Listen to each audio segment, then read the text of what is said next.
Welcome to Burning Bright, a weekly podcast presenting poetry and prose from Passager. 3 poems to celebrate the season. First, The Darkness. It's that time of year when the days are at their shortest, the nights at their longest. For many people, that's a sad time. Not for Steve Mattanley, though. Steve said he sat outside with his black notebook every night at around 3 a.m., writing about the emptiness and fullness, simplicity and mystery, stillness and motion of the night. He compiled several of those poems into Night Book, which Passager published in 2011. Here's poem number 6 from that book. I love the mysteries of the night. The mystery of sleeping houses, their dreams emblazoned beneath old wallpaper. I love the mystery of shadows scattered on the ground, as if the trees had been undressed by the moon, and the blossoming cherry tree like a bride, sipping wine moments before the wedding.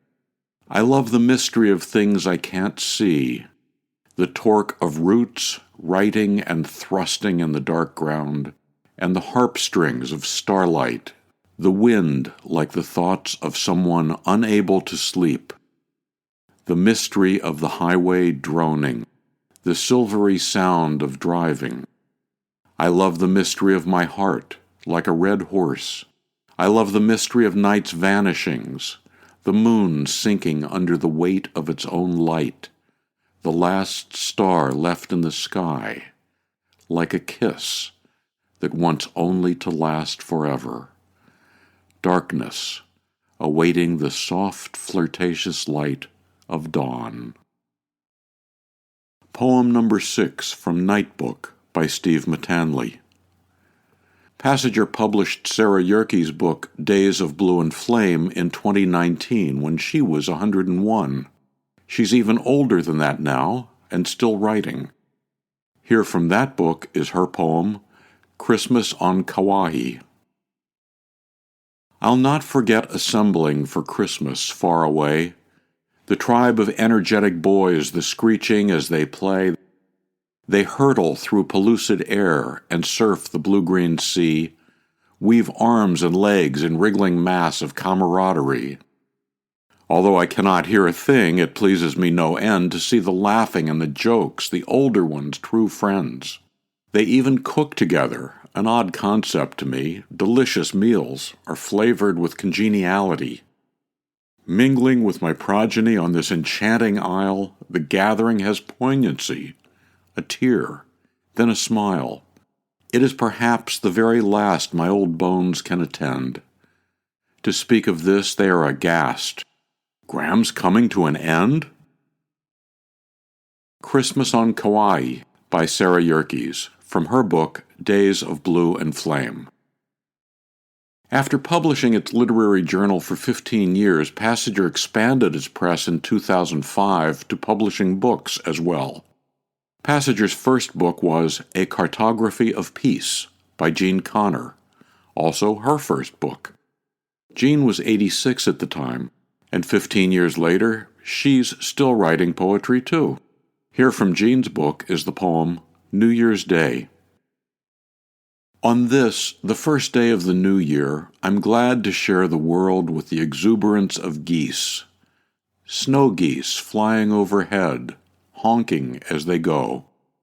Surely a salutation is due them, even if they are flying north when they should be flying south, even if one ragged line is flying west to no place that makes sense, considering the cold, the onslaught of winter, the easy mirage of stubbled fields of grain or green.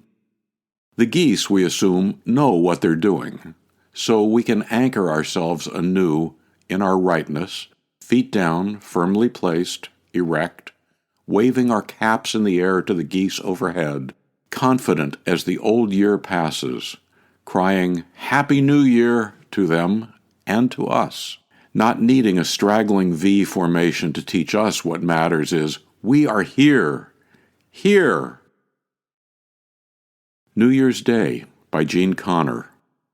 To buy Steve Mattanley's Night Book, Sarah Yerke's Days of Blue and Flame, or Gene Connor's A Cartography of Peace, or to learn more about Passager and its commitment to writers over 50, go to PassagerBooks.com.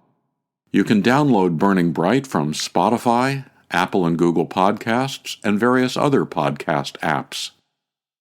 Before we end this episode of Burning Bright, here's Passager's co-editor, Mary Azriel.